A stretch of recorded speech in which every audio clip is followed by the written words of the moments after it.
नमस्कार शेतकरी मित्रांनो, मी अनुप फाळके, अनुभव शेतकरी मित्रांचा या यूट्यूब चॅनलवर आपलं स्वागत करतो आहे.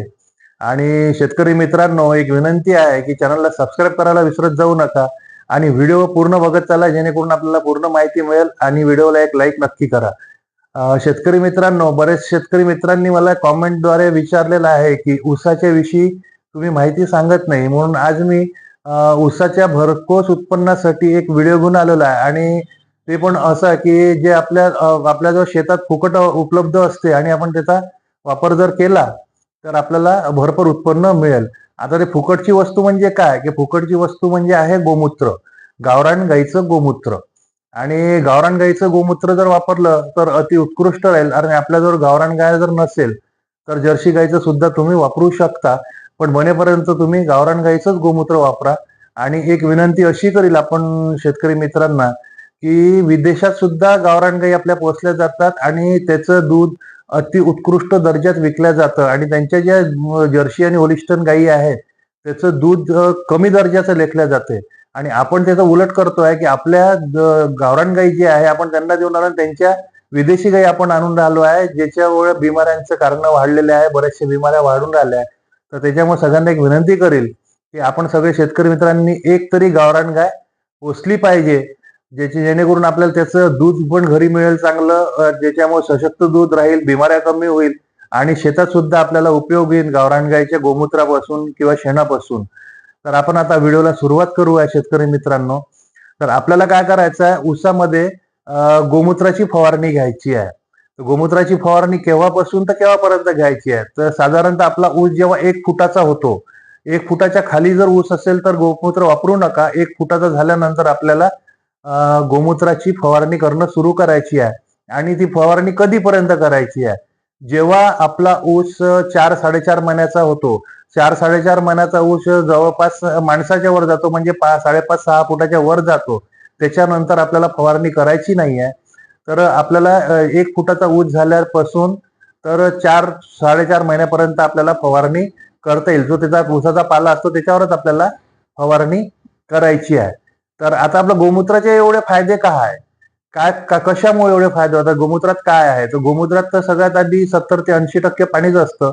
राहिलेलं 20 ते 30% याच्या आतमध्ये युरियाचं प्रमाण झालं, त्यानंतर सल्फेटचं प्रमाण. आता सल्फेटचं प्रमाण आहे त्याच्यामुळे सल्फेट रूपात त्यात सल्फर आहे, त्याच्यानंतर आयरन आहे, पोटॅशियम आहे, पोटॅश आहे, कॉपर आहे, अशा बऱ्याचशा याच्यात मायक्रोन्यूट्रन्स आहे. त्याच्यामुळे आपल्याला बराचसा फायदा देतो. त्याच्यामुळे काय होतं, हे जे मायक्रोन्यूट्रन्सचं खत जे आपण वापरतो हे गोमूत्रातून आपल्याला मिळून जातं. त्या झाडाला पोषक मिळतं पूर्ण. त्याच्यामुळे झाडाची ग्रोथ होते चांगली, म्हणजे ग्रोथ प्रमोटरचं पण काम करते. ग्रोथ प्रमोटरचं काम म्हणजे की आपलं जे ऊस आहे हा वाढवण्यास आपल्याला मदत करते. त्याच्यानंतर जो ऊस असतो आपला, तो त्याचा जो पाला असतो हा पूर्ण हिरवा कंच ठेवण्यात मदत करतो. हिरवा कंच राहिला की फोटोसिंथेसिस चांगली होते. फोटोसिंथेसिस जर चांगली झाली, हरितद्रव्य जर चांगलं राहिलं तर निश्चितच आपला ऊस चांगला भरेल, त्याची जाडी वाढेल, त्याच्यामुळे आपल्याला त्याचं वजन वाढेल. म्हणजे हे सुद्धा काम करते. त्याच्यानंतर जे बुरशीजन्य रोग जे असतात हे सुद्धा नियंत्रण करण्यास गोमूत्र मदत करते. त्याच्यानंतर म्हणजे हे बुरशीनाशक सुद्धा आहे, म्हणजे एक मायक्रोन्यूट्रनचं खत पण आहे, बुरशीनाशक पण आहे. आणि त्याच्यानंतर जसं मावा, तुडतुडे वगैरे असते, अशा प्रकारचे जे रोग असते ज्याच्यामुळे चुरडा वगैरे येऊ शकतो, हे सुद्धा नियंत्रण करण्यात गोमूत्र मदत करते. तर आता आपण बघूया की गोमूत्राची फवारणी किती घ्यायची आहे. तर गोमूत्राची फवारणी आपल्याला 15 लिटर पंपात 70 ते 80 मिली याच्यावर एवढी घ्यायची आहे. जास्ती फवारणी घेऊ नये, जास्त गोमूत्र घ्यायची नाही आहे. फवारणी 15 ते 20 दिवसांनी एक फवारणी आपल्याला याची घ्यायची आहे. तुम्ही जर वारंवार याची फवारणी करता 8-8 दिवसांनी तर ते सुद्धा चुकीचं आहे. कमीत कमी 15 ते 20 दिवसाचं अंतर ठेवून आपण याची फवारणी घेतली पाहिजे. आणि प्रमाण एवढं नक्की लक्षात ठेवा, 70 ते 80 मिलीच्या वर गोमूत्र वापरू नये. कारण गोमूत्र जर आपण जास्ती वापरलं, कारण बरेच ठिकाणी बघतो आपण की कोणी 1 पाव गोमूत्र वापरतं 15 लिटरच्या टाकीला, कोणी 250 मिली वापरतं, 100-125 मिली असं वापरतं. तर हे चुकीचं आहे. त्याचं कारण असं की गोमूत्रात हे युरियाचं प्रमाण भरपूर आहे. त्याच्यामुळं आपलं जे झाडं असतं, त्याचा जो पाला असतो ऊसाचा वगैरे, याच्यावर स्कॉर्चिंग येतं किंवा पानं जळण्याचं प्रमाण सुद्धा त्याच्यामुळे वाढू शकतं. त्याच्यामुळे हे एक नक्की लक्षात ठेवा की आपल्याला 70 ते 80 मिलीच्या वर गोमूत्र वापरायचं नाही. फक्त ऊसातच नाही, कुठल्याच पिकात आपल्याला 70 ते 80च्या वर गोमूत्र वापरायचं नाही आहे.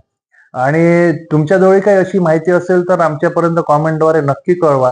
आम्ही आपले अनुभव सुद्धा शेतकरी मित्रांपर्यंत पोहोचवण्याचा प्रयत्न करू. आणि हे वापरल्यावर तुम्हाला अनुभव कसा आला हे सुद्धा तुम्ही कॉमेंटद्वारे नक्की कळवा. माहिती आवडली असेल तर चॅनलला लाईक करायला आणि सबस्क्राईब करायला विसरू नका. आणि अजून एक विनंती की आपल्या मित्रांपर्यंत हा व्हिडिओ नक्की शेअर करा, जेणेकरून त्यांना सुद्धा या माहितीचा फायदा होईल आणि त्यांना सुद्धा भरपूर उत्पन्न येईल. धन्यवाद.